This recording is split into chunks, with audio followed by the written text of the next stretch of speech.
وہ اندھا دھند بھاگی جا رہی تھی۔ اسے ارد گرد کا کوئی ہوش نہ تھا۔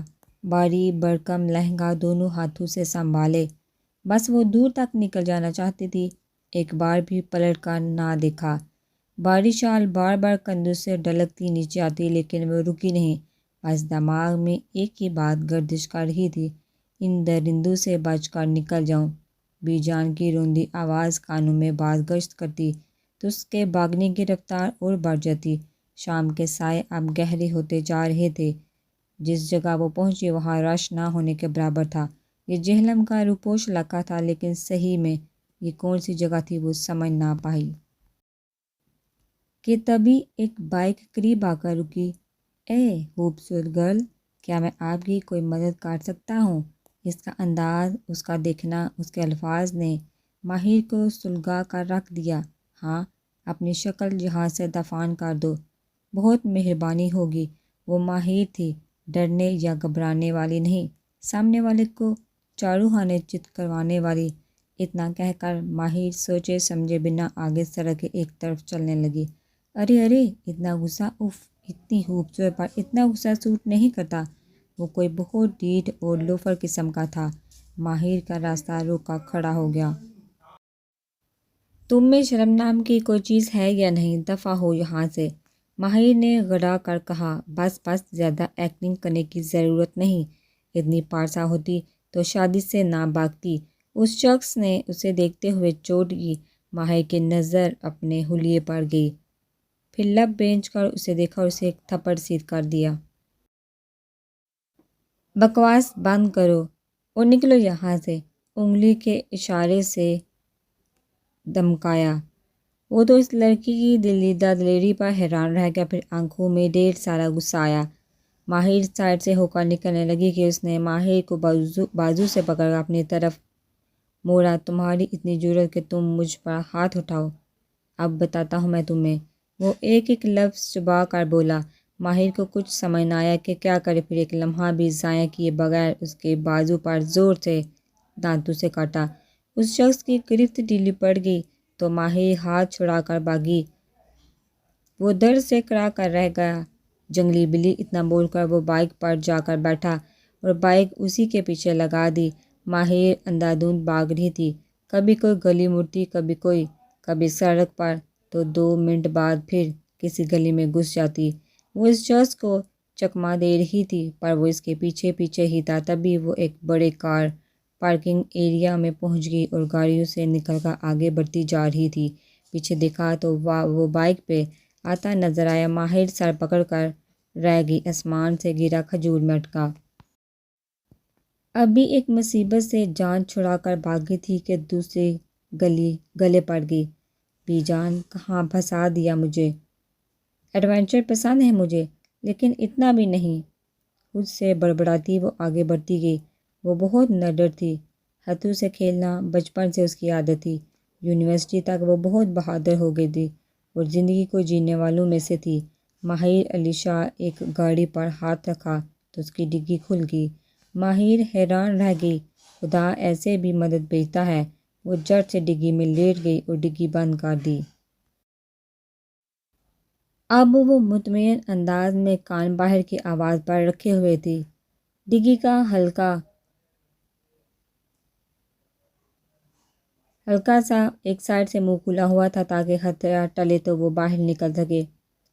ابھی وہ اپنی سوچوں میں غلطہ تھی کہ یار جلدی چلو، کتنی دیر ہو گئی ہے، ایک تو یہ سیمینار بھی نہ، تم پٹواؤ گی کسی دن۔ وہ لڑکی تیز تیز بول رہی تھی۔ پلیز مشال، ابھی غصہ تو نہ کریں، آپ کو پتہ ہے نہ تھی تو سارا کتنی ناراض ہوتی۔ دوسری لڑکی کی بینی بینی آواز آئی۔ اب بیٹھو جلدی، 7 بج رہے ہیں، اسلام آباد پہنچنے میں بھی کم از کم 2 گھنٹے لگ جائیں گے، اور اگر بھائی کو پتہ لگا تو گے کام سے۔ وہ گاڑی میں بیٹھ چکی تھی اور گاڑی سٹارٹ ہوئی۔ ماہر نے نکلنے کا ارادہ کیا لیکن پھر رک گئی۔ رفتار اچھی تھی اور وہ تھی بھی لڑکیاں، ان سے کوئی خطرہ بھی نہیں۔ وہ مزے سے لیٹی رہی۔ اس وقت حال میں مکمل خاموشی تھی۔ ایک بہت بڑا پروجیکٹ ہاتھ سے نکلا تھا اور اسی ایمرجنسی میں سب ورکرز کو کال کی گئی تھی، اور اب وہ کرسی پر بیٹھا، مٹھی بند کیے تھوڑی کے نیچے رکھے، گہری سوچ میں ڈوبا، سب کو باری باری نزدیک کے زاویے پر رکھے ہوئے تھے۔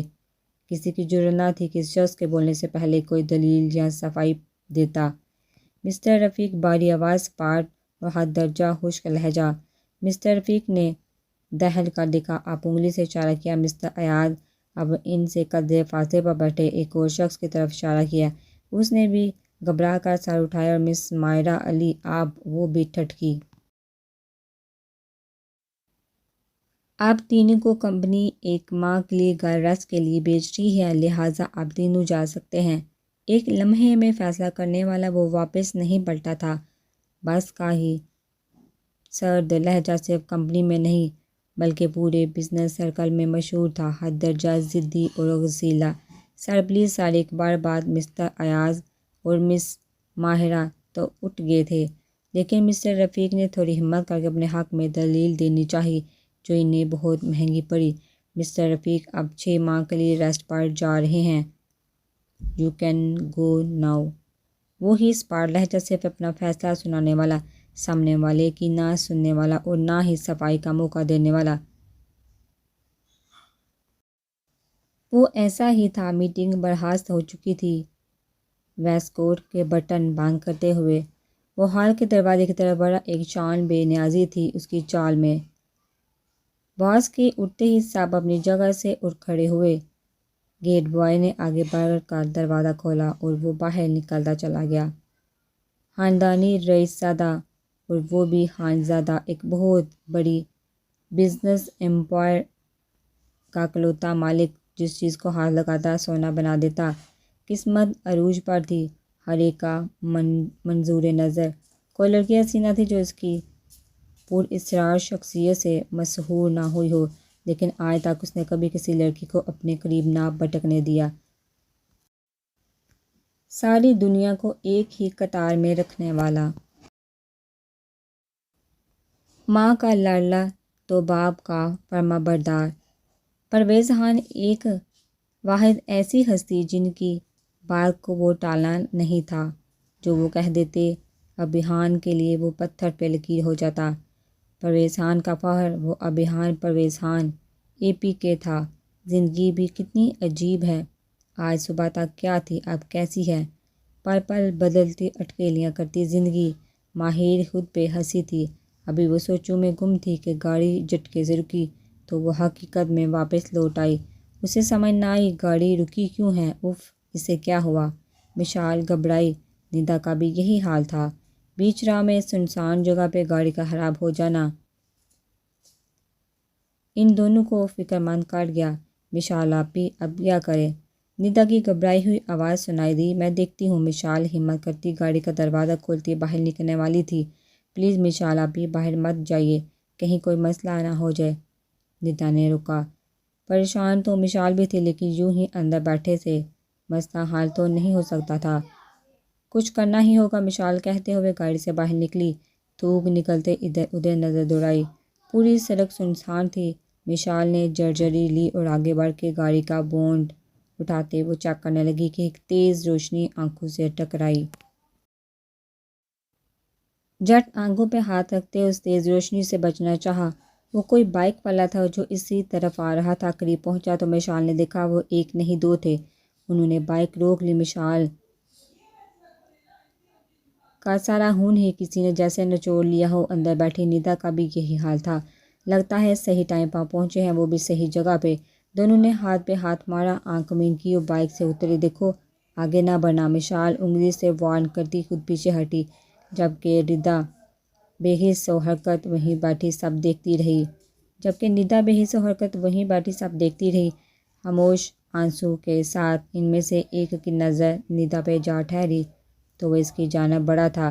ندا بنا کچھ سوچے سمجھے گاڑی کا دروازہ کھولے مشال کی طرف بھاگی، اس کے پیچھے جا چھپی۔ مشال سر پہ ہاتھ مارتی رہ گئی۔ اس کی عقل پہ ماتم کیا۔ ڈور کو اندر سے لاک بھی تو کر سکتی تھی، بجائے ساتھ خود کو بھی مشکل میں ڈال لیا۔ کیا بات ہے، دونوں چڑیاں ہی ایک ساتھ قید میں آنے کو تیار ہیں۔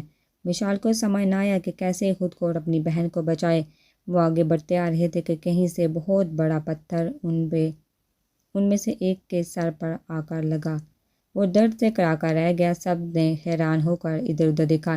انہیں کچھ سمجھ نہ آیا کہ یہ پتھر کہاں سے آیا ہے۔ دوسرے لڑکے نے غسیلی نظریں ادھر ادھر گاڑی، کہیں کسی کا نام و نشان نہ تھا۔ ایک اور پتھر آیا، اب کی بار وہ دوسرا لڑکا نشانے پر تھا اور سیدھا اس کی آنکھ پر لگا۔ وہ تڑپا تھا، آنکھ پر ہاتھ رکھے وہ ادھر ادھر گھوم گھوم کے دیکھ رہا تھا کون ہے۔ سامنے آئے وہ غصے سے لڑکھڑا، جس کے سر پر پتھر لگا تھا وہ سنبھل گیا تھا۔ اس نے اپنے ساتھی کو تسلی دی اور آنکھ کے اشارے سے لڑکیوں کی طرف متوجہ کیا، وہ جو حیران بھی تھی اور خدا کا شکر ادا کر رہی تھی۔ پھر سے ان کی پیش قدمی پر گھبرا گئی۔ ان میں سے ایک نے ہاتھ بڑھا کر مشال کو پکڑنا چاہا، لیکن پکڑ نہ سکا کیونکہ اب کی بار اینٹ اس کے ہاتھ پر آ کر لگی اور شاید کوئی ہڈی وڈی ٹوٹ ہی گئی اور پھر پتھروں کی برسات ہونی باقی تھی۔ وہ دونوں لڑکے بہت سخت گھبرائے۔ دیکھ لوں گا تم دونوں کو میں۔ وہ دونوں بائک کی طرف بڑھے، گاڑی کا نمبر نوٹ کیا اور یہ جا اور وہ جا۔ مشال اور نندا نے گہرا سانس ہار جیا، ایک دوسرے کو دیکھا۔ انہیں ابھی بھی سمجھ نہیں آ رہا تھا کہ کون سی اندیکھی طاقت نے ان کی مدد کی، اور ابھی وہ سوچ رہی تھی کہ ایک لڑکی ہاتھ جاڑتی ان کے سامنے آئی۔ مشال اور نندا نے اسے سر سے لے کر پاؤں تک دیکھا۔ وہ دلہن کے لباس میں تھی، ان کی آنکھوں کی حیرت ماہر سے نہ چھپی رہ سکی۔ کیا یار، تم دو ہو کے ان لڑکوں سے ڈر گئی ہو؟ لگاتی دونوں کو دو چار اور نانی یاد کروا دیتی۔ وہ بہت بولڈنس سے بولی، کون ہو تم؟ مشال بس یہی بول پائی، مشال آپی، چڑیل۔ نندا کے دماغ میں ناولز اور کہانیاں گھومنے لگی اور فلموں میں بھی تو ایسے ہی سین ہوتے تھے۔ مشال آپی، پاؤں دیکھیں، الٹے ہوں گے۔ نندا نے پیچھے سے ہی چپتے مشال کے بیک سے ماہر کے پاؤں کی طرف اشارہ کیا۔ ماہر کو کچھ سمجھ نہ آ رہا تھا۔ اس نے لہنگا اوپر کر کے اپنے پاؤں چیک کیے اور حیرت سے ان دونوں کو دیکھا اور آگے بڑھ کر آئی۔ ایک تو میں نے تم دونوں کی مدد کی، بجائے شکریہ ادا کرنے کے مجھے چڑیل کہہ رہی ہو۔ ماہر سچ میں برا مان گئی تو وہ تم تھی۔ مشال نے حیرت سے آنکھیں پھیلائی، پر تم یہاں اس ویرانے میں کیا کر رہی ہو؟ مشال ابھی بھی حیرتوں سے باہر نہ آ پا رہی تھی۔ اوہ بڑی آپی، کیا سارا انٹرویو یہی لینا ہے اس ویران جگہ؟ چلیے اسلام آباد پہنچتے ہیں، راستے میں بتاتی ہوں سب۔ ماہر ان سے کافی فری گپ شپ کرنے لگی تھی اور گاڑی کی طرف بڑھی۔ ایک منٹ، تمہیں کیسے پتا ہم اسلام آباد جا رہے ہیں؟ اب کی مشال کی آنکھوں میں اس کے لیے شک تھا۔ یہ روڈ اسلام آباد ہی جاتی ہے نا، اب چلیں۔ پر گاڑی تو خراب ہو گئی ہے، ندا کی ڈری ہوئی آواز آئی۔ ماہر نے مڑ کر ایک نظر اسے دیکھا اور گاڑی کا بونٹ اٹھا کر چیک کرنے لگی۔ چھوٹی آپی، پانی کی بوتل ہوگی؟ ماہر نے وہیں سے آواز لگائی۔ اس کی چھوٹی آپی کہنے پر ندا سٹپٹا کر رہ گئی اور گاڑی سے پانی کی بوتل نکال کر ہلکی سے اس کی طرف بڑھائی۔ تھوڑی دیر بعد وہ تینوں گاڑی میں بیٹھی اسلام آباد کی طرف گامزن تھی۔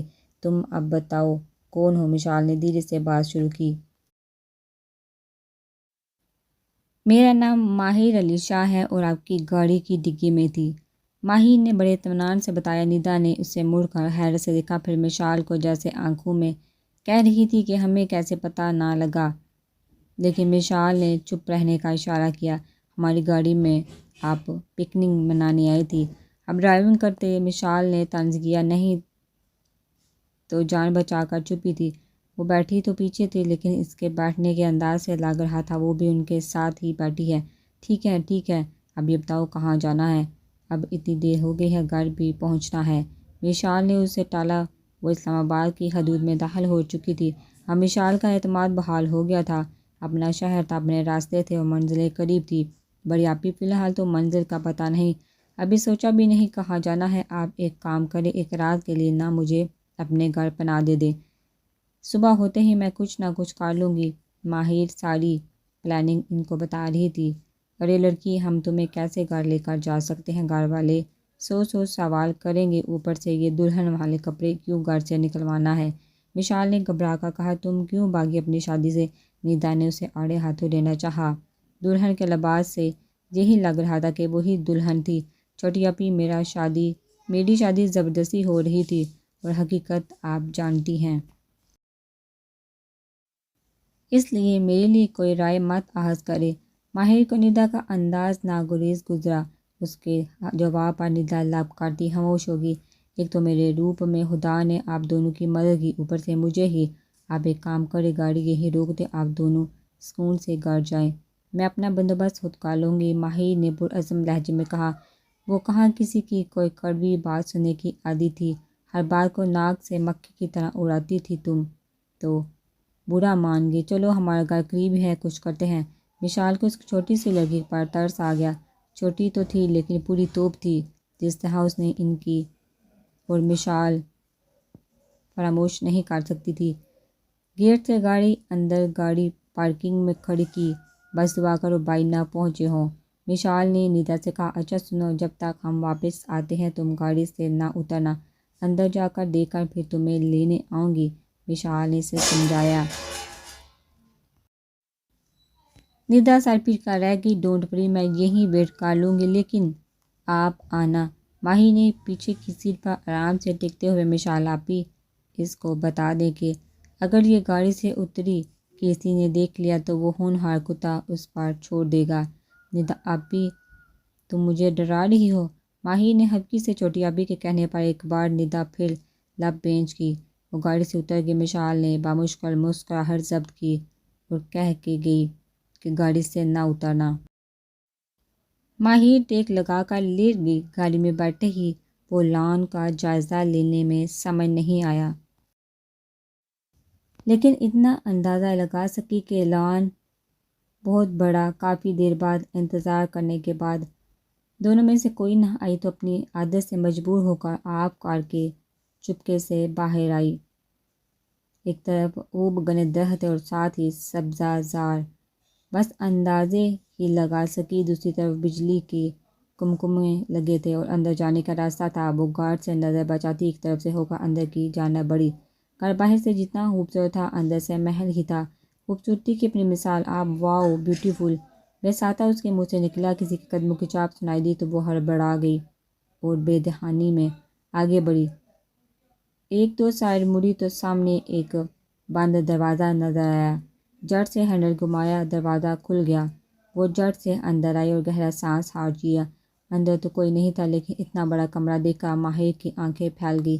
ایک طرف جہازی سائز بہت بڑا اور بے انتہا خوبصورت بیڈ تھا، دوسری سائیڈ صوفہ اور میز پڑے ہوئے تھے، جدید طرز کا فرنیچر، نرم و ملائم قالین اور دیواروں پر خوبصورت پینٹنگ۔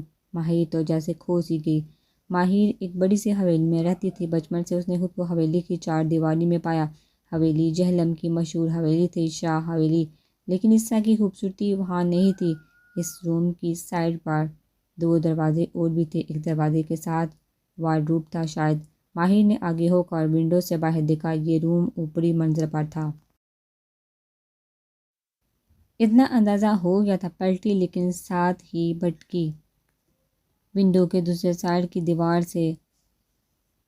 ارے دیوار تو نہیں، یہ تو گلاس وال ہے، اور باہر کا منظر دیکھا ماہر کی آنکھیں حیرت سے پھٹ گئی۔ ایک بہت بڑا اور پیارا سا سوئمنگ پول، وہ بھی اوپری منزل پر۔ واہ، سائنس کتنی ترقی کر گئی ہے، ماہر نے داد دی۔ لیمپ کی مدھم روشنی میں ہی وہ پورے روم کا جائزہ اچھی طرح لے چکی تھی۔ ہر طرح سے پرفیکٹ روم تھا یہ۔ ماہر نے اوکے کر دیا۔ اب تھکن بھی بہت تھی اور بھوک بھی بہت لگی تھی، کیا کیا جائے؟ صبح سے کچھ کھایا بھی نہیں تھا، اب تو پیٹ میں چوہے کرکٹ میچ کھیل رہے تھے۔ وہ اٹھی، ادھر ادھر نظر دوڑائی، پیر کا دراز کھولا تو اس میں سے ببل کا ایک پیکٹ نظر آیا۔ واہ کیا بات ہے، ببل ماہر کی فیورٹ چیز تھی۔ اس نے جھٹ سے ریپر اتارا اور تین چار ایک ساتھ منہ میں رکھی اور فلیور کا مزہ لینے لگی۔ واقعی بہت زبردست ٹیسٹ ہے۔ وہ اٹھ کر دروازے کے پاس آئی کہ اب اس روم سے نکل کر ان دونوں آپیوں کو ڈھونڈے۔ ابھی وہ دروازے کے قریب ہی تھی کہ روم کی طرف کسی کے آنے کی چاپ سنائی دی۔ ماہر نے ادھر ادھر دیکھا اور واش روم کا دروازہ کھول کے اندر گھس گئی۔ آنے والا روم کے اندر ہی آیا تھا۔ مشال اور ندا سے اچھی خاصی عزت کروا کر اپنے اپنے کمرے کی طرف جا چکی تھی۔ ماہر دونوں کے ذہن سے اوجھل ہو گئی تھی۔ شکر تھا چچا جان کی فیملی ابھی واپس نہیں آئی تھی، ورنہ ان کی دونوں بیٹیاں حور اور نور ان کے سامنے انسلٹ ساری زندگی وہ نہ بھولتیں۔ سونے پہ سہاگا، نہ بابا گھر آئے تھے ابھی تک اور نہ بھائی۔ دونوں نے بچ جانے پر خدا کا شکر ادا کیا۔ کمرے میں انٹر ہوتے ہی کسی غیر معمولی موومنٹ کا احساس ہوا۔ ایک لمحے کو ٹھٹکا پورے روم پر نظر ڈالی۔ دراز میں سے ببل کا پیکٹ باہر نکلا ہوا تھا اور ریپر بھی وہی تھے۔ وہ سوچنے لگا کہ اس کی غیر حاضری میں روم میں کسی کے آنے کی ضرورت نہیں، تو یہ آج اچانک ماتھے پر بال پڑے۔ سلکی بال ماتھے پر پڑے، آنکھوں میں غصہ اسے اس وقت مکمل اور دلکش بنا رہے تھے۔ غصہ اس پر جچتا بھی تھا۔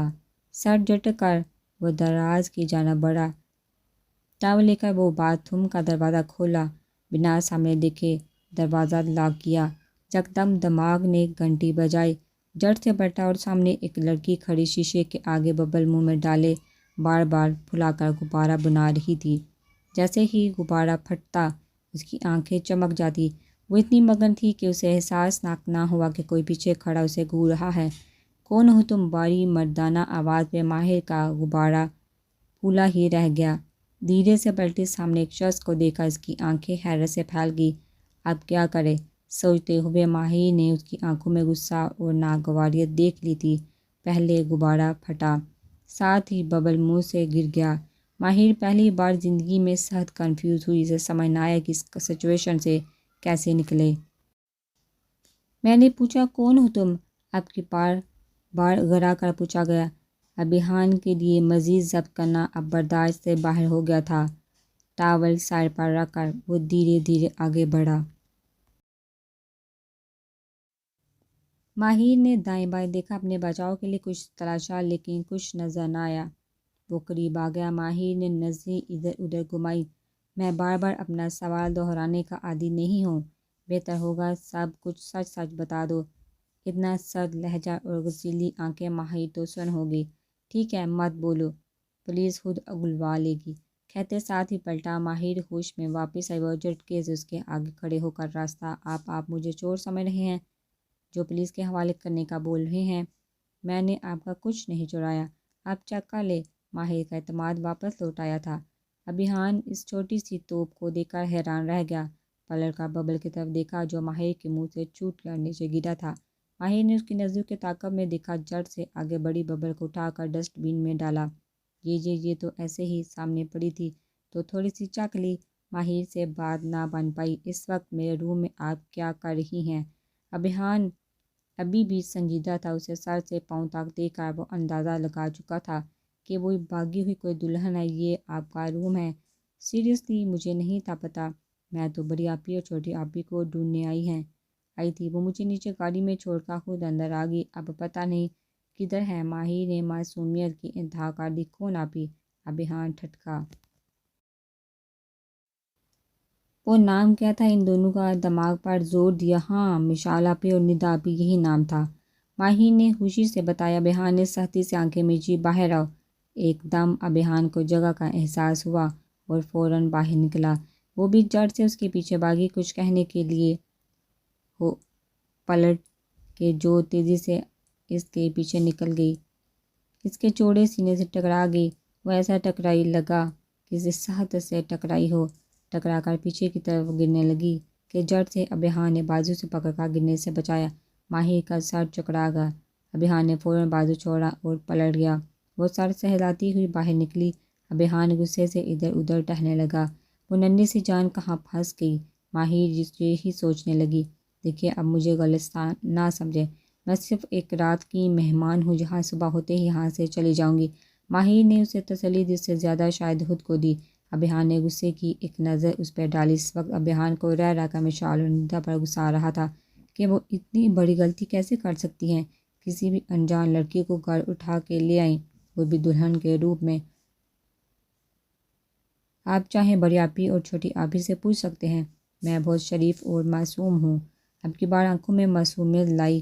جی، دیکھ کر لگ رہا ہے آپ کتنی شریف ہیں۔ ابھیان نے اس کے حلیے سے سر سے پاؤں تک دیکھ کر کتنی پر زور دیا تھا۔ ماہر نے اپنا حلیہ دیکھا اور ابھیان کے قریب آئے۔ نہ، میرے حلیے پر نہ جانا، یہ تو مجبوری میں پہننا پڑا، ورنہ میں اتنے شوخ کلر نہیں پہنتی۔ ماہر نے اپنا دفاع کیا۔ ابھیان کو کچھ سمجھ نہ آ رہا تھا کہ وہ اس لڑکی کو یہاں سے نکالے کیسے۔ صبح کا تھکا ہوا ریسٹ کے لیے وہ آیا اور اب آگے سے یہ آفت، اسے یہ آفت ہی لگی۔ دیکھیے پلیز، آپ مجھے شک کی نظر سے نہ دیکھیں، آگے میں صبح سے بھوکی ہوں، پیٹ میں چوہے دوڑ رہے ہیں، اس طرح دیکھیں گے تو میں بے ہوش ہو جاؤں گی۔ یا ماہر کی معصومیت کی انتہا تھی۔ ابھیان نے غصے سے لب بھینچے اور باہر کی طرف قدم بڑھائے۔ آپ کہاں؟ وہ بھی پیچھے لپکی، لیکن وہ پلٹا۔ اب کی بار ماہر نے نہ ٹکرائی، لیکن بہت قریب پہنچ گئی، 1 انچ سے بھی کم فاصلے پر تھے دونوں۔ ابھیان بمشکل خود کو کنٹرول کیے ہوئے تھا۔ آج تک کسی لڑکی کو اجازت نہیں تھی اس کے قریب پٹکنے کی بھی۔ لڑکیوں سے ہمیشہ ایک فاصلے پر رہ کر بات کیا کرتا تھا اور یہ لڑکی بار بار اس کا ضبط آزما رہی تھی۔ ماہر یکدم پیچھے ہٹی۔ دیکھیے، آپ مجھے غلط نہ سمجھیں، میں آپ کو کوئی نقصان نہیں پہنچاؤں گی۔ ابھیان آگے بڑھ رہا تھا اور وہ پیچھے ہوئے جا رہی تھی۔ اس کی بات سن کر ابھیان کا مزید پارا ہائی ہو گیا، جھٹکے سے صوفے پر گری۔ ابھیان نے دونوں اطراف بازو رکھ کر اس کے فرار کا راستہ روکا۔ دونوں کی نظریں ایک دوسرے سے ملی۔ تمہیں کیا لگتا ہے تم چھٹانگ مار کے لڑکی مجھے نقصان پہنچاؤ گی؟ ابھیان پرویز خان کو ایک ایک لفظ پر زور دے کر کہا۔ ماہر کی سٹی ہی گم ہو گئی۔ آج تک اس طرح سخت لہجے میں ایک انسان نے اس سے بات کی تھی۔ پلیز پلیز، الفاظ نہ، پلیز غلط نہ سمجھے، لہنگا بہت وزنی تھا اور مجھے گرمی لگ رہی تھی، اس لیے اپنی حالت کے پیش نظر ماہر تھوڑا خود میں ہی سمٹ گئی۔ ابھیان غصے سے چلاتا ہوا اس کے پاس آیا۔ اتارو میرے کپڑے ابھی اسی وقت۔ غصے میں اسے ہوش نہ تھا کہ وہ کیا بول رہا ہے۔ ماہر نے جھٹ سے دونوں ہاتھ سینے پر باندھ لیے۔ کیا بول رہے ہیں؟ خبردار جو کوئی ایسی حرکت کی، میں شور مچا دوں گی۔ آپ، ماہر بھی ہبکی سے بولی۔ تم، ابھیان نے اسے کلائی سے کھینچ کے صوفے پر گرانے والے انداز میں پٹھا۔ اب اگر تم یہاں سے ہلی بھی تو باتھ روم میں نہیں بند کروں گا بلکہ سیدھا کھڑکی سے نیچے پھینک کے کھڑکی بند کروں گا۔ ابھیان کے سرد و سپاٹ انداز میں کہنے پہ ماہر نے منہ ٹیڑھا کر کے اسے دیکھا۔ بڑایا کہیں کا رئیس زادہ اکڑان، میں تو لحاظ کر رہی ہوں، بحالت مجبوری کہ کمرہ اس کا ہے، ورنہ اس وقت نکال دے تو کہاں جاؤں گی؟ اور مجبوری نہ ہوتی تو دیکھتی یہ مجھے اتنی باتیں سناتا۔ ماہر علی شاہ کو، ماہر جو ابھیان کے غصے سے ایک لمحے کو سہم گئی تھی، اب اس کے جا کے بستر پہ نیم دراز ہوتے ہی ہم کلامی سے بڑبڑائی تھی۔ ابھیان اسے مکمل نظر انداز کرتا، اے سی فل سپیڈ پہ کرتا، کروٹ لے چکا تھا۔ وہ اسے چھٹانگ مار کی لڑکی ہی سمجھ رہا تھا، لیکن وہ یہ نہیں جانتا تھا آنے والے وقت میں یہ چھٹانگ مار کی لڑکی اس پہ کتنی بھاری پڑنے والی تھی۔ وشال اور ندا صبح اٹھی یونیورسٹی کے لیے تیار ہو کر نیچے آئیں تو کار خالی تھی۔ یہ کہاں گئی؟ وشال نے ادھر ادھر نظر دوڑائی، شاید بھاگ گئی ہے، ندا نے رائے دی، لیکن گیٹ بند ہے، کیسے جا سکتی ہے؟ وشال پریشان ہوئی۔ وہ بٹاہا ہے، کچھ بھی کر سکتی ہے، اب زیادہ نہ سوچے، چلیے دیر ہو رہی ہے، ندا نے کہا تو وشال سر ہلاتی ڈرائیونگ سیٹ پر بیٹھی۔ وشال فائن آرٹس کا کورس کر رہی تھی تو ندا اکنامکس میں ماسٹر کر رہی تھی۔ دونوں ہی اپنی راہ پر گامزن ہو گئی، یہ سوچے بغیر کہ ان کے جانے کے بعد ابھیان کے ساتھ کیا ہونے والا ہے۔ ارے یہ ابھیان کہاں ہے؟ 9 بج گئے ہیں، آج آفس نہیں جانا اس نے؟ سربت بیگم خود کلامی میں بولتی ابھیان کے روم کی جانب بڑھی۔ خدا خیر کرے، یہ لڑکا کبھی لیٹ تو ہوا نہیں، طبیعت نہ خراب ہوئی ہو؟ دروازہ کھٹکھٹایا، 2-3 دفعہ ناک کیا تو ابھیان اٹھ گیا۔ وال کلاک پر نظر ٹھہری تو یکدم ساری آنکھیں کھلی۔ او خدایا، 9 بج گئے، میں اتنی دیر تک سوتا رہا۔ جھٹ سے بیڈ سے اٹھا تو دروازہ ایک بار پھر ناک ہوا۔ ساتھ سربت بیگم کی آواز بھی آئی۔ وہ ابھیان کو پکار رہی تھی اور ابھیان کی نظر صوفے پر سمٹائی لیٹی بلکہ سوئی ہوئی ماہر پر جا ٹھہری، جو گھوڑے گدھے بیچ مزے سے سو رہی تھی۔ ابھیان بیٹا کیا ہوا؟ دروازہ کھولو، آواز پر ابھیان چونک اٹھا۔ اٹھ بھی جاؤ، لڑکی کیوں پھنسانا ہے؟ ابھیان گھبرا گیا، اور یہ زندگی میں پہلی بار ہوا تھا۔ کیا ہے؟ سونے دو، ماہر کی نیند میں ڈوبی ہوئی آواز آئی۔ دروازہ ایک بار پھر بجا تو مجبوراً ابھیان نے اسے اپنی باہوں میں اٹھایا اور بستر پر جا کر ڈالا اور اس پر کمبل ڈال دیا اس طرح کہ محسوس نہ ہو کہ کوئی لیٹا ہوا ہے، اور جھٹ سے دروازہ کھولا۔ جی مما، ابھیان نے لہجے کو نارمل بنایا۔ بیٹا اتنی دیر لگا دی دروازہ کھولنے میں، طبیعت ٹھیک ہے نا؟ ثروت بیگم پریشانی سے اندر داخل ہوئی۔ ابھیان کے نظر برپاتی کے باعث ماہر جاگے نہ یا موو نہ کرے۔ وہ بات میں تھا، ماما رات کو دیر سے سویا تو آنکھ نہیں کھلی۔ آپ چلیے، میں بس 5 منٹ میں تیار ہو کے آتا ہوں۔ آپ نے بابا کو بھی جگا دیا ہے، بریک فاسٹ ایک ساتھ کھا لیتے ہیں، اور پھر آپ کے بابا کو آپ سے ضروری بات بھی کرنی ہے۔ کوئی جلدی آ جائیے گا۔ ثروت بیگم پیار کرتے ہوئے باہر نکلی تھی کہ نسوانی آواز کانوں میں ٹکرائی، جیسے کسی نے سوئے ہوئے انگڑائی لی ہو۔ ثروت بیگم ٹھٹکی پلٹ کر ابھیان کو دکھا۔ اس کے چہرے کا رنگ پھک ہوا لیکن جڑ سے سنبھال لے آیا۔ کوئی آواز سنی آپ نے؟ ثروت بیگم نے بیٹے سے پوچھا۔ نہیں تو ابھیان نے ٹالا۔ ماما آپ چلیے، میں بس 5 منٹ میں آیا۔ ثروت بیگم اپنا وہم سمجھ کر سر جھٹک کر باہر نکل گئی۔ ان کے جاتے ہی ابھیان نے دروازہ بند کیا اور غصے سے پلٹا۔ آگے بڑھ کر ماہر کے اوپر سے کمبل اٹھایا۔ ماہر نے آنکھیں گھما کے دیکھا، وہ بیدار ہو چکی تھی۔ کچھ پل تو سمجھنا کہاں ہے، لیکن سامنے جالات کو دیکھا پٹ سے آنکھیں خود کھل گئی۔ پھر خود کو اس کے بیڈ پر لیٹا دیکھ جھٹ سے اس کے بیڈ پر کھڑی ہوگی اور بیڈ سے چھلانگ لگا کر دوسری سائڈ سے نیچے اتری۔ وہ ابھیان کو آگے بڑھتا دیکھ چکی تھی۔ خدا کی قسم لے لے، مجھے نہیں پتا میں آپ کے بیڈ پر کیسے آئی، سچی مجھے نہیں پتا۔ ماہر گھوم کے بیڈ کی سائڈ سے نکل کر صوفے کے پیچھے جا کھڑی ہوئی۔ ابھیان کو رہ کر اس پہ غصہ آ رہا تھا۔ ماہر میں نے کچھ نہیں کیا۔ ماہر صوفے سے ہٹ کر پھر بیڈ کی سائڈ بھاگی، جبکہ ابھیان باتھ روم کی جانب بڑھ رہا تھا۔ ماہر کو لگا کہ یہ پکڑ کے مارنے نہ لگ جائے۔ بات کا دروازہ بند ہوا تو ماہر نے شکر کا کلمہ پڑھا اور سوچنے لگی کہ صوفے سے بیڈ پر آئی کیسے۔ ستوجان علی خان کے 2 سپوت تھے، پرویز علی خان اور شاہبیز علی خان۔ خاندانی رئیس تھے، نوابوں کی نسل سے تعلق تھا۔ دونوں بھائی مل کر ایک ہی گھر میں اپنی اپنی فیملی کے ساتھ رہتے تھے۔ مستوجان علی خان کی وفات کے بعد دونوں بھائیوں نے کبھی خود ایک دوسرے سے الگ نہ سمجھا۔ پرویز علی خان کی شادی خاندان میں ہی کروا دی گئی۔ ثروت بیگم بہت ہی ہنسمکھ اور پیار کرنے والی تھی۔ بڑی بیٹی کی پیدائش میں سال پرویز پر چھوٹے بھائی شاہبیز علی خان ایک لڑکی گھر لے آئے۔ بعد میں پتہ چلا وہ بیوہ ہے اور ایک بیٹی کی ماں بھی۔ بیٹا 4 سال کا تھا اور شاہبیز کا ہاتھ پکڑا ہوا تھا۔ شاہبیز علی خان نے فروا کے متعلق بھائی کو سب بتا دیا کہ وہ انہیں پسند کرتا تھا، لیکن گھر والوں نے اس کی شادی زبردستی کر دی۔ لیکن خدا کو کچھ اور منظور تھا۔ شوہر کی وفات کے بعد سسرال والوں نے فروا کو بھی گھر سے بے دخل کر دیا۔ شاہبیز علی خان کو پتہ چلا۔ پورا 1 سال وہ فروا کو مناتا رہا، لیکن وہ نہ مانی اور بالآخر آج آخری سہارا باپ وہ بھی اس دنیا سے چلا گیا تو شاہبیز علی خان فروا کو نکاح کر کے گھر لے آیا۔ پرویز خان نے بھائی کی اس بات کو سراہا اور اسے کندھے پر تھپکی دی۔ وہ خوش تھے۔ ثروت بیگم نے بھی فروا سے بہت چاہت اور محبت کی اور فروا بھی بہت محبتوں کو ترسی، سب کو عزت و احترام دیا۔ ان کا بیٹا نوفل شاہبیز کا دیوانہ تھا۔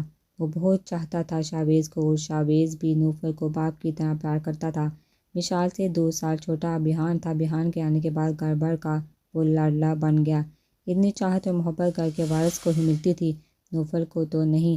نوفل نے تو کبھی اس بات کو محسوس نہیں کیا، لیکن فروا کے دل میں ایک گراسی پڑ گئی۔ دن یوں ہی بیتے۔ نوفل کو فوجی بننے کا شوق تھا، لہٰذا وہ یونیورسٹی سے پاس آؤٹ کر کے اکیڈمی جوائن کر لی، لیکن جاتے ہوئے ماں کو روتا چھوڑ گیا تھا اور ساتھ 2 بہنیں جو جڑواں تھیں، نور اور حور، جو دونوں نوفل کو بہت عزیز تھیں۔ انہی کی ہم عمر تھی ثروت بیگم کی سب سے چھوٹی بیٹی ندا، جو ابھیان سے 2 سال چھوٹی تھی۔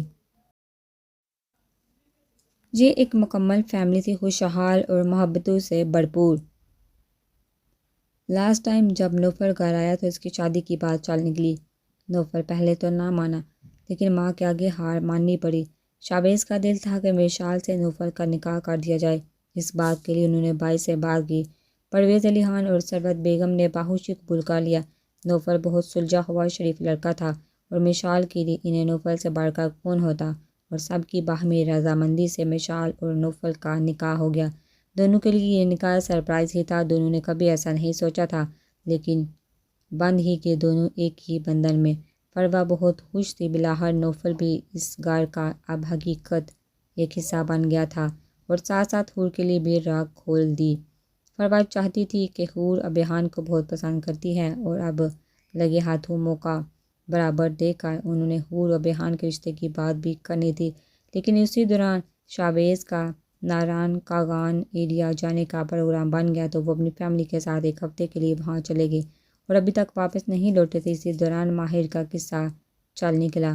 اب ماہر ان کی زندگیوں میں کوئی طوفان لانے والی تھی، یہاں ڈیرو خوشیاں یہ تو وقت ہی بتائے گا۔ وہ فریش ہو کر باہر نکلا تو وہ وہیں صوفے کے پاس بیٹھی تھی، ڈریسنگ ٹیبل کے سامنے کھڑے خود کو سنوارتے ایک نظر اس پر ڈالی جو کہ نقیوں سے ابھیان کو دیکھ رہی تھی۔ ابھیان کی نظر اس کے حلیے پر گئی، اس وقت وہ موم کی نازک سی گڑیا لگ رہی تھی۔ سفید رنگت چمکتی پیشانی وہ بہت پاکیزہ اور معصوم لگ رہی تھی۔ ابھیان نے سر جھٹکا اور باہر جانے کے لیے ریڈی ہوا، اپنا کوٹ بازو پر ڈالا اور بریف کیس اٹھایا۔ ماہر کو وہ کہیں کا شہنشاہ لگا، آن بان ٹھان شہزادوں والا اور ماتھے پر غرور جچتا بھی تھا۔ رات گزر گئی، صبح ہوگی، اب میرے واپس آنے تک تم یہاں نظر نہ آؤ، سمجھی؟ کڑے تیوروں اور مطمئن انداز میں کہتا ہوا وہ باہر نکلا، لیکن جیسے ہی نظر پرویز صاحب پر پڑی گھبرا کر انہیں قدموں واپس پلٹا۔ یہ بابا اس طرف کیوں آ رہے ہیں؟ خود کلامی سے بولا۔ پیچھے مڑ کر دیکھا تو وہ وہیں صوفے کے پاس کھڑی تھی۔ بابا ادھر ہی آ رہے ہیں، اب اس کا کیا کروں؟ ابھیان کے پاس زیادہ وقت نہیں تھا سوچنے کا، جلدی سے ماہر کا بازو پکڑا اور اسے باتھ روم میں لے گیا۔ جب تک میں نہ کہوں باہر مت آنا، سمجھی، ورنہ مجھ سے برا کوئی نہ ہوگا، غرا کے کہتا وہ دروازہ بند کر کے پلٹا۔ تبھی پرویز صاحب اندر داخل ہوئے اور اسی ہڑبڑی میں ابھیان سے یہ غلطی ہوگی کہ باتھ روم کو باہر سے لاک نہ کر سکا۔ ارے بابا جان، میں آ ہی رہا تھا، ابھیان نے نارمل انداز میں کہا۔ کوئی بات نہیں بیٹا، ہم آ گئے تو کیا ہوا، یہ فائل ہے، نئے پروجیکٹ کی سوچا اسٹڈی روم میں آپ کے ساتھ ڈسکس کر لیں، پھر ایک ساتھ آفس نکلتے ہیں۔ پرویز صاحب نے اپنا پلان بتایا۔ وہ اکثر ایسے ہی اس کے روم میں آ جاتے تھے اور پھر روم کے ساتھ منسلک اسٹڈی روم جو کہ پورا ایک آفس روم تھا میں بیٹھ کر اپنی میٹنگ کر لیتے۔ لیکن آج یہ میٹنگ ابھیان کو بہت بھاری لگ رہی تھی۔ ابھی وہ اسٹڈی روم کی طرف بڑھے ہی تھے، چیختی چاہتی ماہر باہر بھاگتی ہوئی آئی اور آتے ہی ابھیان کے پیچھے چھپ گئی۔ پلیز پلیز پلیز مجھے بچا لیں، نہیں تو وہ مجھے کھا جائے گی۔ یہ سب باز پلک جھپکتے میں ہوا تھا۔ پرویز صاحب پلٹے، اس نسوانی وجود کو دیکھنے لگے جو ابھی باتھ روم سے برآمد ہو کر ابھیان کے پیچھے جا چھپا تھا۔ ماشاءاللہ سے ابھیان کی چوڑی پچھ سے وہ چھوٹی سی لڑکی کھان نظر آتی۔ پرویز صاحب کو لگا نہیں، دھوکا ہوا ہے، ابھیان کے روم میں لڑکی نہیں، نہیں، ناممکن۔ ابھیان لب پینچے غصہ قابو کیے کھڑا تھا جبکہ وہ اس کی پچھ سے چپکی دونوں ہاتھوں سے اس کے بازو کو جکڑے کھڑی تھی۔ کون ہو آپ، سامنے آؤ۔ پرویز صاحب اپنی حیرانی دور نہ کر پائے۔ ماہر نے ابھیان کے پچھ سے ایک سائڈ گردن جھکا کر جھانک کر پرویز صاحب کو دیکھا۔ گہری سبز کانچ سی آنکھیں پرویز صاحب بھاکا بھاکا رہ گئے اور حیرت سے ان کی آنکھیں پھیل گئی۔ سوالیہ نظروں سے ابھیان کو دیکھا۔ ابھیان نے ماہر کو بازو سے پکڑ کر سائڈ پر کھڑا کیا کہ اب تو جو ہونا تھا وہ ہو گیا، اب ساری بات بابا کو بتانی تھی، لیکن یہ اس کی خوش فہمی تھی۔ آپ کون ہیں بیٹا؟ پرویز صاحب نے ماہر کو سر سے پاؤں تک دیکھا۔ انکل، میں ماہر ہوں۔ آواز میں بھی وہی کھنک تھی۔ کچھ پل کے لیے تو پرویز صاحب کو یقین نہ آیا کہ یہ سچ ہے یا ان کی آنکھوں کا دھوکا۔ آپ یہاں؟ الفاظ ساتھ نہ دے رہے تھے پرویز صاحب کے پیار سے بات کرنے پر۔ ماہر کو بہت حوصلہ ہوا۔ انکل، میں رات سے یہی ہوں، الفاظ سے کہ گویا بمب۔ ابھیان نے مڑ کر اس کی طرف ہونہار نظروں سے دیکھا کہ جو بات بتانی چاہیے وہ کیوں نہیں بتا رہی۔ ابھیان کے اس طرح دیکھنے پر ماہر سہم گئی اور سربت بیگم ماہر کے الفاظ سن چکی تھی۔ دروازے میں ہی ساکت کھڑی رہ گئی۔ کچھ پل خاموشی کی نظر ہو گئے۔ بابا، ایسی کوئی بات نہیں، اور تم سچ سچ بتاؤ۔ ابھیان پرویز صاحب کو دھیرے سے کہہ کر ماہر سے کرخت لہجے میں بولا۔ ابھیان، بچی کو پریشرائز مت کرو، پرویز صاحب سرد لہجے میں بولے۔ ابھیان آنکھوں میں بے یقینی لیے باپ کو دیکھے گیا۔ انکل، انکل پلیز آپ انہیں کچھ مت کہیں، یہ بہت اچھے ہیں۔ ماہر اب جلدی سے پرویز صاحب کے پاس آ کر بولی کہ ابھیان کو اس کی وجہ سے ڈانٹ نہ پڑ جائے، اور ڈانٹ کھانے کے بعد وہ ماہر کے ساتھ کیا کرے گا وہ ڈٹ گئی۔ انکل انہوں نے میرا بہت خیال رکھا، رات کو پیٹ بھر کر کھانا کھلایا، اتنا بھاری لہنگا تھا تو انہوں نے خود مجھے اپنے کپڑے دیے پہننے کے لیے، اور پھر رات کو آرام سے بستر پر سلایا، بہت خیال رکھا میرا۔ ماہر نے اپنی طرف سے ابھیان کو بچانا چاہا سارا جھوٹ بول کے، لیکن اس کی انہی جھوٹی باتوں سے ابھیان پھنس گیا۔ لہنگا سربت بیگم کی سوئی لہنگے پر ہی اٹک گئی تھی۔ انہیں اپنے کانوں پر یقین نہ آیا۔ روم میں نظر دوڑائی تو سائڈ صوفے کے ایک طرف لال رنگ کا لہنگا پڑا تھا۔ سربت بیگم سر تھام کر رہ گئی۔ یہ سب کیا ہے ابھیان؟ پرویز صاحب اب ذرا برہم ہوئے۔ بابا آپ مجھ پر شک کر رہے ہیں؟ ابھیان کو صدمہ لگا۔ آپ میرے ساتھ آئیں۔ پرویز صاحب یہ کہہ کر باہر نکل گئے۔ ابھیان لپیچے غصے کی نظر ماہر پر ڈال کر پرویز صاحب کے پیچھے گیا۔ آنٹی پلیز آپ روئیں مت، انکل سے کہیں نا کہ وہ ان کو کچھ نہ کہیں، وہ بہت اچھے ہیں۔ نہ جانے کیوں ڈر کے مارے ماہر ابھیان کا نام تک نہیں لے رہی تھی۔ سربت بیگم نے ایک نظر اس معصوم پر ڈالی کہ جس کے چہرے پر ابھیان کے لیے پریشانی نمایاں ہے۔ سربت بیگم کو سمجھ نہ آیا کہ اس سے کیا پوچھے کہ وہ کون ہے، کہاں سے آئی ہے، بس اس کا چہرہ۔ سربت بیگم اس کے چہرے کی معصومیت میں کھو سی گئی۔ انہیں یہ لڑکی بلی اور معصوم لگی، جس کی عمر لگ بھگ 18-19 کے درمیان لگ رہی تھی۔ وہ بہت چھوٹی تھی لیکن ابھیان کے لیے بہت پریشان تھی۔ سربت بیگم کھڑی ہوئی، اس کے سر پر ہاتھ پھیرا۔ میں آپ کے کھانے کے لیے کچھ بھجواتی ہوں، اور کپڑے بھی، آپ یہ کپڑے چینج کر لیں، پھر بات کرتے ہیں۔ سربت بیگم ماہر کو ہکا بکا چھوڑ کر باہر چلی گئی۔ ایک ایسی فیملی ہے، مجال ہے جو کسی نے مجھ سے ایک بار بھی پوچھا ہو کہ میں کہاں سے آئی ہوں، کیسے یہاں پہنچی۔ ماہر بیٹھ کی سر پر بیٹھ کر تبصرہ کرنے لگی۔ اسے سب گھر والے کم عقل لگے، جبکہ حقیقت میں وہ کم عقلی کر گئی تھی، جو سر بات بتا کر ابھیان کو پھنسا دیا۔ ابھیان یہ سب کیا ہے؟ آپ ایسے کیسے؟ بابا آپ کو مجھ پر اعتبار نہیں؟ ابھیان کو دکھ ہوا۔ یہی بات تو دکھ دے رہی ہے۔ اعتبار اپنی جگہ، لیکن جو ہم دیکھ کر آئے ہیں اسے بھی تو فراموش نہیں کیا جا سکتا۔ بابا کبھی کبھار آنکھوں دیکھا بھی غلط ہو سکتا ہے۔ آپ مشعلہ پہ اور ندا کو گھر آ لینے دیں، اس کے بعد معاملہ آپ کا ہے۔ آپ دونوں بہنوں کو اس میں کیوں انوالو کر رہے ہیں؟ پرویز صاحب نے ابھیان کی بات کاٹی۔ آپ کی دونوں بہنیں آپ سے بہت محبت کرتی ہیں اور بہت عزت۔ ہم نہیں چاہتے کہ ان کے سامنے آپ کا امیج خراب ہو۔ ٹھہرے ہوئے لہجے میں بہت سخت بات کر گئے پرویز صاحب۔ بابا صحیح کہہ رہے ہیں، نہ جانے کون لڑکی ہے اور کس مقصد سے آئی ہے۔ نام تو اس نے مشعلہ پہ اور ندا کا لے لیا، لیکن کیا پتہ سچ کہہ رہی تھی یا جھوٹ۔ ابھیان سوچ میں پڑ گیا۔ بابا میرا اس لڑکی سے کوئی تعلق نہیں، ابھیان کہنے لگا کہ اس سے پہلے پرویز صاحب بول پڑے۔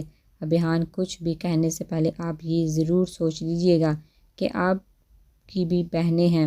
وہ لڑکی جو کوئی بھی ہے ہم نہیں جانتے، لیکن وہ رات بھر آپ کے روم میں رہی ہے، اور جس حال میں تھی وہ۔ پرویز صاحب ایک دم چپ ہو گئے۔ بابا میں نے صرف اس کی مدد کی تھی۔ ابھیان بے بس ہوا۔ مجھے آپ پر پورا یقین ہے، لیکن بیٹا لڑکی کی عزت بہت نازک ہوتی ہے، ذرا سی آنچ آنے پر سب ختم ہو جاتا ہے۔ وہ ابھی بہت چھوٹی ہے، ناسمجھ ہے، زندگی کی پیچیدگیوں کو نہیں جانتی۔ ایک رات گھر سے باہر رہنا لڑکی کے لیے اس کی عزت کو کیسے برباد کر سکتا ہے، وہ نہیں سمجھتی۔ پرویز صاحب اب ابھیان کی جانب مڑے۔ لیکن آپ میرے سمجھدار بیٹے ہیں، آپ سے مجھے سمجھداری کی توقع ہے۔ پرویز صاحب ابھیان کو عجیب و مشکل میں ڈال دیا تھا۔ نہ جانے بابا کیا کہنا چاہ رہے تھے، انہیں مجھ سے کیا امید تھی، لیکن اس سے پہلے کہ وہ کسی فیصلے پر پہنچتے مجھے بابا کو سب کچھ بتانا ہوگا۔ ابھیان نے دل میں پکا تیقن کیا۔ واپس پلٹا تو پرویز صاحب نہیں تھے۔ بابا کہاں چلے گئے؟ ابھیان سوچتے ہوئے اپنے روم کی طرف آیا تاکہ ماہر کو سیدھا کر سکے۔ ماہر پیٹ بھر کر ناشتہ کر کے اور سربت بیگم کے دیے کپڑے پہن کر اب خود کو بہت فٹ محسوس کر رہی تھی۔ اب اسے آگے کا سوچنا تھا، بی جان سے رابطہ کرنا تھا۔ موبائل نمبر تو یاد تھا، لیکن رابطے کے لیے بھی موبائل چاہیے تھا۔ ادھر ادھر نظر دوڑائی، ٹیبل پر ابھیان کا موبائل نظر آ گیا۔ خوش قسمتی سے موبائل پر پاس ورڈ نہ تھا۔ جھٹ سے بی جان کا نمبر ملایا، تھوڑی دیر میں ہی کال اٹھا لی گئی۔ بی جان میں آپ کی۔ ماہر کی آنکھیں نم ہو گئی۔ میری جان، میری ہیرے، کیسی ہے تو؟ ٹھیک ہے نا؟ ہاں بی جان ٹھیک ہوں میں، اب کیسی ہیں وہ گھر میں؟ ہیرے تو جہاں بھی ہیں وہی رہنا، خان کے بندے تجھے پاگل کتوں کی طرح ڈھونڈ رہے ہیں۔ ان کی عزت کا جنازہ جو نکلا ہے، اور تیرا باپ بھی کم نہیں، پولیس کا سہارا لیا ہے۔ بس تو ان کے ہاتھ نہ لگنا میری جان، اپنا خیال رکھنا۔ بی جان رو پڑی۔ اچھا اب فون نہ کرنا، مجھے جب بھی موقع ملا میں خود کروں گی، تیرا باپ میری بھی نگرانی کروا رہا ہے، بس میری بچی اپنا خیال رکھنا، اللہ تعالیٰ نگہبان۔ بی جان نے فون بند کر دیا۔ ماہر موبائل ہاتھ میں پکڑ کر رہ گئی۔ بی جان میں نے تو آپ کو اپنا حال بتایا تھا، کہاں جاؤں میں؟ ماہر کی آنکھوں میں آنسو بھر آئے۔ ماہر کو محسوس ہوا کہ وہ پیچھے ہے، جھٹ سے اٹھی اور مڑ کر دیکھا، موبائل والا ہاتھ پیچھے چھپا لیا۔ سامنے کھڑے شخص تیوری سے ابھیان اس سے گھور رہا تھا۔ ابھیان کی نظریں اس کے ہاتھ پر پڑ گئی۔ کیا چھپا رہی ہو تم؟ ہونہار انداز میں پوچھا اور آگے بڑھا۔ نہیں کچھ نہیں، ماہر سٹپٹا گئی۔ وہ بی جان کا نمبر ڈیلیٹ کرنا چاہتی تھی تاکہ ابھیان کو نہ پتہ چل سکے وہ آگے بڑھتا آ رہا تھا۔ ماہر پیچھے ہوتی، دوسری سائڈ سے باقی ابھیان بھی پیچھے ہوا۔ وہ اچھلتی، کبھی ادھر جاتی کبھی ادھر۔ ابھیان اس چھوٹی سی لڑکی کی اوٹ پٹانگ حرکتوں پر زج ہو گیا۔ ہاتھ تھاؤ میرے، پھر بتاتا ہوں تمہیں، ابھیان دانت کچکا کر بولا۔ ماہر کا اعتماد آتا جا رہا تھا۔ وہی رک جائیے، میں دے دیتی ہوں۔ ابھیان نے نفی میں سر ہلایا۔ آپ کچھ بھی کہہ لیں، ہمیں ابھیان پہ پورا بھروسہ ہے، وہ بھی ایسا کام نہیں کرے گی جس سے ہمارے سر شرم سے جھک جائیں۔ سربت بیگم نے سب باتیں کرنے کے بعد آخر میں ابھیان ہی کی طرفداری کی۔ انہیں اپنے بیٹے پر پورا بھروسہ تھا، وہ دل سے اس پہ یقین کرتی تھی۔ دل ہمارا بھی نہیں مانتا سربت جی کہ ابھیان کچھ ایسا کر سکتا ہے، لیکن اس بچی کے وجود کو بھی نظر انداز نہیں کیا جا سکتا۔ پرویز صاحب کی پریشان کن آواز پہ سربت بیگم سوچ میں پڑ گئی۔ میں اس لڑکی سے بات کرتی ہوں، دیکھتی ہوں وہ کیا کہتی ہے۔ سربت بیگم اٹھی تھی، ابھیان کے کمرے کی جانب بڑھی۔ پرویز صاحب نے سختی سے آنکھیں موند لی۔ وہ کیا سوچ رہے تھے سربت بیگم اچھے سے جانتی تھی۔ پرانے زخم ایک بار پھر تازہ ہو گئے تھے۔ ابھیان جیسے ہی اس کی جانب بڑھنے لگا، ماہر پھر سے ایک ہی جست لگاتے بیڈ پہ چڑھ گئی اور دوسری جانب سے اترنے لگی کہ ابھیان نے اسے جا لیا، لیکن خود کو بچاتے بچاتے وہ بیڈ پہ بری طرح جا گری، جبکہ ابھیان اسے پکڑنے کے چکر میں اس کے اوپر جا گرا۔ اس بات کا اس نے اچھا فائدہ اٹھایا۔ ماہر کے دونوں ہاتھ اوپر بیڈ پہ پن کرتے اسے قابو کیا۔ ماہر مچلی تھی لیکن ابھیان کی گرفت بہت مضبوط تھی۔ وہ نازک سی لڑکی اس کی گرفت میں ہل بھی نہ پا رہی تھی۔ اپنی سخت آنکھوں سے وہ اسے گھور رہی تھی۔ ابھیان نے اس کے ہاتھ سے موبائل لینا چاہا کہ اس کی نظر ان دو گہری سبز آنکھوں میں جا ٹھہری، جن میں ہلکی ہلکی نمی تھی۔ اتنا مکمل اور پاک حسن آج تک ابھیان نے نہیں دیکھا تھا۔ اپنی 23 سالہ زندگی میں اس نے اس طرح کا حسن نہیں دیکھا تھا۔ آج تک کسی لڑکی کو اپنے قریب نہ آنے دینے والا ابھیان پرویز خان اس وقت ایک ایسی لڑکی کے حصار میں موقوف ہو رہا تھا جسے وہ جانتا تک نہ تھا۔ ماہر ابھی بھی بن پانی کے مچھلی کی طرح تڑپ رہی تھی اور بہت کوشش کر رہی تھی کہ ابھیان کو ہٹا سکے، جبکہ وہ تو مکمل سن ہی ہو گیا تھا۔ اس کے ایک ہارٹ بیٹ مس ہوئی۔ ابھیان آواز پہ وہ چونکا اور ہوش میں آیا۔ موبائل ہاتھ میں تھامے وہ جھٹ سے اپنی جگہ سے اٹھ کھڑا ہوا۔ ماں کو دیکھ وہ تھوڑا شرمندہ ہوا، جن کی آنکھوں میں انتہا درجے کی حیرت تھی۔ ماہر بھی اٹھتے ہوئے فوراً ایک طرف نظر جھکا کے کھڑی ہو گئی۔ اسے بھی پہلی بار زندگی میں سبکی محسوس ہوئی۔ ماما جان، وہ ابھیان نے کچھ کہنا چاہا لیکن ان کی نظروں میں ایک عجیب سی کیفیت دیکھ وہ ایک دم چپ ہی ہو گیا۔ آپ کو بابا بلا رہے ہیں۔ اس سے پہلے کہ وہ کچھ کہتا، سربت بیگم نے انتہائی سنجیدگی سے اسے کہا۔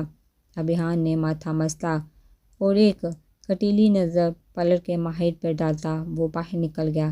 سربت بیگم جو سب کے سامنے بیٹے کی سر لے رہی تھی، اب خود بھی ڈگمگا گئی تھی۔ آنٹی، ماہر نے نم آنکھوں سے سربت بیگم کو پکارا۔ سربت بیگم کی آنکھوں میں کچھ تھا کہ ماہر نظر چرا گئی اور سربت بیگم باہر نکل گئی۔ او میرے اللہ، کہاں پھنس گئی ہوں میں؟ مجھے یہاں سے نکلنا ہوگا اس سے پہلے کہ مزید میں کسی مصیبت میں پھنس جاؤں۔ ماہر نے ادھر ادھر دیکھا اور چپکے سے باہر نکلی۔ وہ جتنی جلدی ہو وہاں سے نکل جانا چاہتی تھی۔ بابا مما آپ یہ کیا کہہ رہے ہیں؟ ابھیان کا دماغ گما تھا۔ پرویز خان اور سربت بیگم نے اسے انتہائی قدم اٹھانے کو کہا تھا۔ ابھیان ہم ایک عزت دار گھرانے سے تعلق رکھتے ہیں۔ ہماری روایات اور اقدار ہمیں ہرگز اس بات کی اجازت نہیں دیتی کہ ہم کسی کی بہن بیٹی کی عزت کو عزت نہ سمجھیں۔ آپ کا کہنا ہے کہ آپ نے اس کی مدد کی، صرف اتنا ہی، لیکن بات یہ بھی ہے کہ اس نے پوری رات آپ کے روم میں گزاری ہے۔ ابھیان نے ان کی بات پہ سر اٹھا کے انہیں دیکھا۔ آج وہ صحیح ہوتے ہوئے بھی غلط ثابت ہو رہا تھا، صرف اس وجہ سے کہ وہ رات بھر اس کے کمرے میں رہ رہی تھی۔ ابھیان بیٹا، آپ رات کو ہی ہمیں بتا دینا چاہیے تھا، مجھے یا اپنی ماما کو، ہم تب ہی کوئی راستہ نکال لیتے، لیکن آپ نے تو ہمارے لیے سارے راستے ہی بند کر دیے ہیں۔ یہ سب دیکھ کے ہم اپنی آنکھیں بند نہیں کر سکتے۔ پرویز خان کا کہا گیا ہر لفظ ضرب بن کے ابھیان کے دل پہ جا لگا۔ اس کا بس نہیں چل رہا تھا کہ وہ اس لڑکی کا گلا گھونٹ کے مار دے۔ بابا مما اگر آپ کی نظروں میں غلط ہوں تو ٹھیک ہے، آپ جو بھی سزا دیں گے مجھے قبول ہے، مزید مجھے اپنی صفائی میں کچھ نہیں کہنا۔ ابھیان اپنی ریز رو طبیعت میں واپس لوٹ آیا۔ جو یہ دنیا کے لیے تھا، آج اپنے والدین کے لیے بھی ویسا ہی ہو گیا تھا۔ وہی سرد اور سپاٹ لہجہ، وہ اپنے اندر کی تکلیف اندر ہی چھپا گیا تھا۔ مزید کچھ نہ کہنے کی قسم کھا لی۔ جب والدین کو اعتبار ہی نہ تھا تو وہ کیوں اپنے الفاظ ضائع کرتا؟ ایک چپ رکھ لی اور روم سے باہر نکل آیا۔ ایک گہرا اور سرد سانس خارج کیا۔ مما، بابا آپ ایسا کیسے کر سکتے ہیں؟ اپنی اولاد پہ اتنا کھوکھلا اعتبار کیوں؟ ایک چھوٹا سا آنسو اس کی آنکھوں کا ایک گوشہ نم کر گیا۔ لیکن وہ ابھیان پرویز خان تھا، دنیا کو پاؤں تلے روننے والا۔ وہ اپنے ہال میں واپس بند ہوا تھا۔ انجان کی پرواہ کیے بنا وہ اپنے روم میں آیا تھا، لیکن وہ وہاں نہیں تھی، پورے کمرے میں کہیں نہیں تھی۔ کہیں وہ کمرے کی ونڈو سے باہر جھانکتا وہ اسے گیٹ کے قریب ہی دکھائی دی۔ ابھیان نے فوراً ریسیو اٹھاتے انٹرکام سے گارڈ کو اسے روکنے کا کہا۔ یہ جو لڑکی باہر جا رہی ہے اسے روکو، یہ باہر نہ جانے پائے۔ گارڈ سے کہتا وہ اب نیچے دیکھنے لگا۔ ایک رات میں، صرف ایک رات میں تم نے میری زندگی بدل کے رکھ دی، میرے اپنوں کا اعتبار ریت کی مانند بکھر کے رکھ دیا۔ میں اتنی آسانی سے تو تمہیں نہیں چھوڑنے والا۔ اپنے ہاتھ کا مکہ بنا کے ابھیان نے دیوار پہ مارا تھا۔ گیٹ پہ گارڈ نے اسے روک لیا تھا اور اب وہ گارڈ سے بحث کر رہی تھی۔ ماتھے پہ تیوری چڑھائے وہ نیچے کی جانب بڑھا۔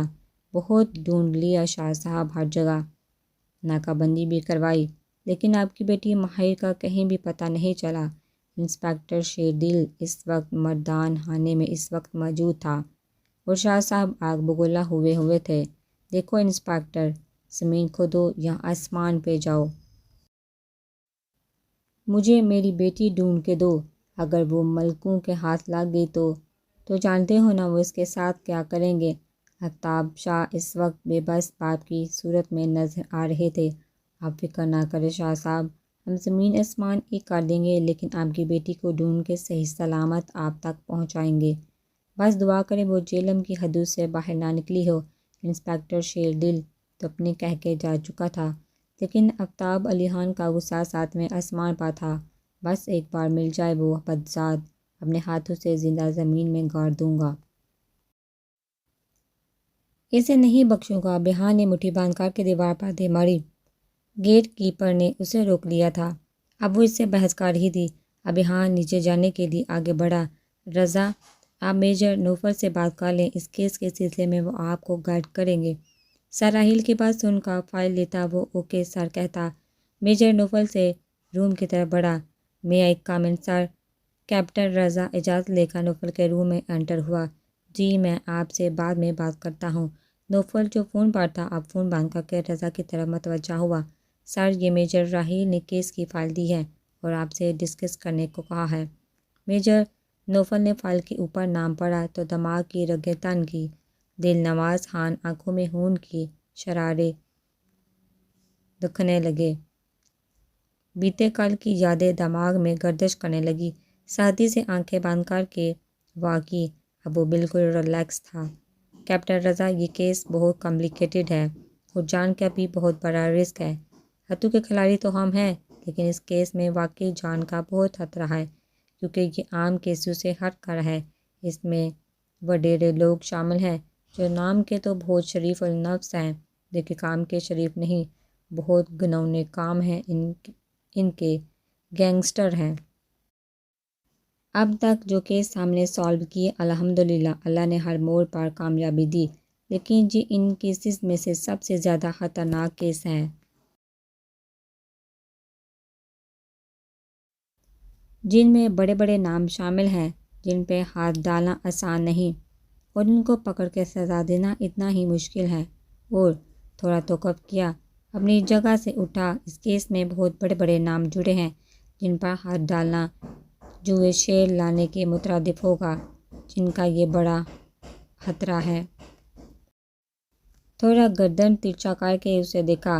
ایک بار آگے بڑھے تو پلٹنا امپاسبل ہوگا۔ سر، اس وطن کے دشمن کو کیفر کردار تک پہنچانے میں اگر جان بھی چلی جائے تو مجھے پرواہ نہیں۔ یہ جان اسی لیے تو ہے، اپنے وطن پر قربان ہو سکے، اس کا حق ادا ہو جائے۔ ایک عزم سے رضا نے کہا، good, we need this spirit. Major Naufal نے سراہا۔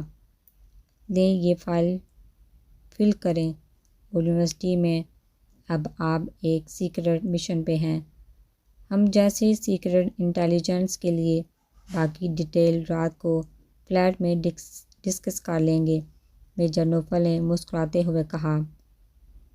کیپٹن رضا میجر نوفل کی اسمائل میں ہی کھو گیا۔ بہت پر اسرار شخصیت تھی، ہر روپ میں یہ انسان آفت لگتا تھا۔ اتنا پرکشش کے سامنے والے کو ماتحت بنائے۔ میجر نوفل کیپٹن رضا کے سینئر تھے، دونوں یونیورسٹی کے دوست تھے۔ رضا جونیئر جبکہ نوفل سینئر تھا۔ ایج ڈفرنس بھی بہت زیادہ نہ تھی۔ کیپٹن رضا 4 سال نوفل سے چھوٹا تھا، لیکن ان کی دوستی مثالی تھی۔ بوقت نوفل نے یونیورسٹی سے پاس آؤٹ کر کے ملٹری جوائن کر لی، لیکن رضا کی پڑھائی کافی لیٹ مکمل ہوئی، جس وجہ سے وہ کیپٹن تھا اور نوفل کے انڈر میں تھا۔ وہ بہت خوش تھا جہاں ایبٹ آباد میں وہ اور رضا ایک ہی فلیٹ میں رہتے تھے۔ نوفل کے نمبر پہ ندا کی کال آ رہی تھی۔ نمبر دیکھتا وہ مسکرا اٹھا۔ آپ سے بعد میں بات کرتا ہوں، رضا، یو مے گو ناؤ۔ رضا مسکراتا ہوا باہر نکلا۔ کیسے ہیں نوفل بھائی؟ ندا کی چہکتی آواز کانوں میں پڑی۔ الحمدللہ، آپ سنائیں، کیسے حالات ہیں؟ نوفل مکمل اس کی طرف متوجہ ہوا۔ حالات تو بڑے خراب ہیں۔ پاس بیٹھی مشال کو دیکھا جو اسے ہی گھور رہی تھی۔ وہ سمجھ گیا تھا۔ میری کلاس کا ٹائم ہو رہا ہے، میں چلی، آپ اپنی ان سے بات کریں، بائے۔ ندا مشال کو موبائل تھما کے خود نکل گئی۔ مشال نے دھڑکتے دل سے موبائل کان سے لگایا۔ ہیلو، بمشکل حلق سے آواز نکلی۔ کیسی ہے؟ گمبھیر لہجے میں پوچھا گیا۔ آپ بیزی تو نہیں تھے؟ ندا نے آپ کو کال کر کے تنگ تو نہیں کیا؟ نہیں تو آپ کیسی ہیں؟ نوفل جانتا تھا وہ گھبرا رہی ہوگی، اس لیے خود ہی باتوں کا آغاز کیا۔ جی ٹھیک ہوں۔ مشال کو سمجھ نہ آ رہا تھا کہ کیا کہے۔ دل تھا کہ دھڑک دھڑک باہر آ رہا تھا۔ مشال، نوفل نے اتنے جذبے کے عالم میں کہا کہ مشال کو لگا اس کا دل باہر آ جائے گا۔ نہ جانے یہ کیا کہنے والا تھا۔ آپ ٹھیک ہیں نا؟ نوفل اس کی خاموشی سے پریشان ہو گیا۔ جی ٹھیک ہوں، وہ بس ایسے ہی۔ مشال کنفیوز ہو رہی تھی اور نوفل کی مسکراہٹ گہری ہو رہی تھی۔ پڑھائی کیسی جا رہی ہے آپ کی؟ نوفل نے اسے ریلیکس کرنا چاہا۔ جی اچھی جا رہی ہے، مختصر جواب دیے جا رہی تھی وہ مکمل۔ کب ہوگی؟ نوفل اب ذرا اپنی جون میں واپس آیا۔ بس 2 ماہ میں کورس کمپلیٹ ہو جائے گا۔ اب مشال بڑے اعتماد سے جواب دینے لگی۔ اور آگے کیا ارادہ ہے؟ نوفل نے تانگ کیا۔ آگے؟ ابھی سوچا نہیں۔ مشال کو اس کی بات کی سمجھ نہ آئی۔ اگر نہیں سوچا تو میں مشورہ دے سکتا ہوں۔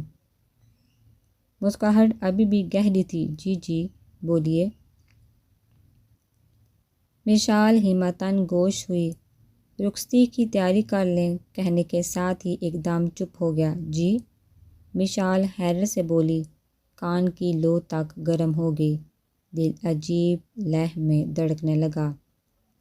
اتنے سیدھے سادے الفاظ میں بول دیا۔ اس جی کو میں ہاں سمجھوں؟